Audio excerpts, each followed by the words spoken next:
অবশেষে বিশ্বকাপে আর্জেন্টিনার মাঝ মাঠের সেরা কম্বিনেশন খুঁজে পেয়েছেন কোচ লিওনেল স্কালোনি।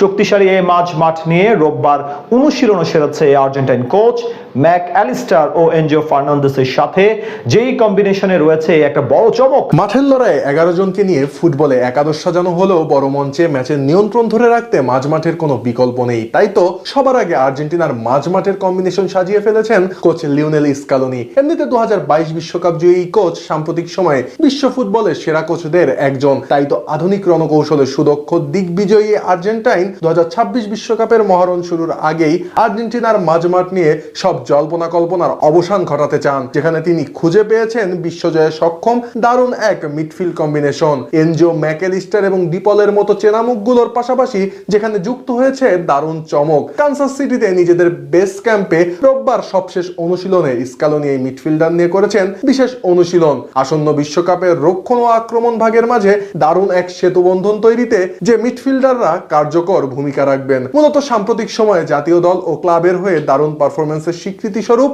এই নতুন ফুটবলারদের নিয়ে মাঝমাঠ সাজিয়েছেন স্কালোনি। বিশ্বকাপে যা আর্জেন্টিনার টানা দ্বিতীয়বারের মতো শিরোপা জয়ে রাখতে পারে বড় ভূমিকা। এমনিতে বিশ্বকাপ শুরুর আগে থেকেই দূরদর্শী এই কোচ নিজের পছন্দের 4-4-2 ফরমেশনে একাদশ সাজাবার ইঙ্গিত দিয়ে এসেছেন বহুবার। আর রোববারের অনুশীলনে বোঝা গেল মাঝমাঠে একটু নিচের দিক থেকে খেলা নিয়ন্ত্রণ করার জন্য সেন্ট্রাল মিডফিল্ড পজিশনে আর্জেন্টিনার একাদশে থাকবেন অ্যালেক্সিস ম্যাকঅ্যালিস্টার এবং এসেকুয়েল প্যালাসিওস, যেখানে ম্যাকঅ্যালিস্টার সামলাবেন বাম দিক এবং প্যালাসিওস থাকবেন ডান দিকে। আর এই দুইজনের ঠিক সামনে ওয়াইড মিডফিল্ড পজিশনে লেফট মিডফিল্ডার হিসেবে থাকবেন এনজো ফার্নান্দেজ এবং রাইট মিডফিল্ড সামলানোর দায়িত্বে থাকবেন রদ্রিগো ডিপল। উল্লেখ্য যে স্কালোনির এই ট্যাকটিক্সে সবচেয়ে বড় চমক প্যালাসিওস, কেননা আর্জেন্টাইন একাদশে তার অন্তর্ভুক্তি মাঝমাঠকে ডিফেন্সিভ ও অফেন্সিভ উভয় দিক থেকেই এক বাড়তি মাত্রা প্রদান করবে। আসন্ন বিশ্বকাপে যা স্কালোনির রণকৌশলকে আরো বেশি শানিত করবে। এমনিতে আলবিসেলেস্তাদের একাদশে এই 4 মিডফিল্ডারের প্রধান শক্তি হলো তাদের বৈচিত্র্য এবং মাঠে অক্লান্ত পরিশ্রম করার মানসিকতা, যেখানে ম্যাকঅ্যালিস্টার এবং প্যালাসিওস জুটি খানিকটা নিচের দিকে থাকায় রক্ষণ ভাগ বাড়তি এক নিরাপত্তা বলয় পাবে। প্যালাসিওসের নিখুঁত ট্যাকলিং ও বল রিকভারি করার সহজাত ক্ষমতা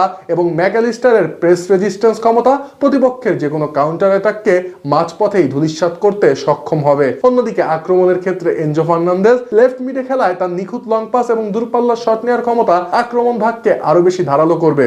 আর রাইট মিডে রদ্রিগো ডিপলের চিরচেনা ওয়ার্ক রেট এবং ওভারল্যাপিং ক্ষমতা উইং দিয়ে লিওনেল মেসি সহ অন্য ফরওয়ার্ডদের জন্য বাড়তি স্পেস তৈরি করতে রাখবে কার্যকর ভূমিকা। ফলে এই 4 জন মিলে ডিফেন্স থেকে বল নিয়ে চোখের পলকে তা স্ট্রাইকারদের পায়ে খুব সহজেই পৌঁছে দিতে পারবেন, যা প্রতিপক্ষের জন্য হবে মাথা ব্যথার কারণ। সব মিলিয়ে লিওনেল স্কালোনির এই নতুন মিডফিল্ড কম্বিনেশন কেবল কাগজে কলমেই নয়, বরং তা গতি, শক্তি এবং ক্রিয়েটিভিটির এক নিখুঁত সংমিশ্রণ। কাতার বিশ্বকাপের সফল ত্রয়ীর সাথে প্যালাসিওসের নতুন সংযোজন যেখানে আর্জেন্টিনাকে আরো বেশি গতিময় করে তুলবে।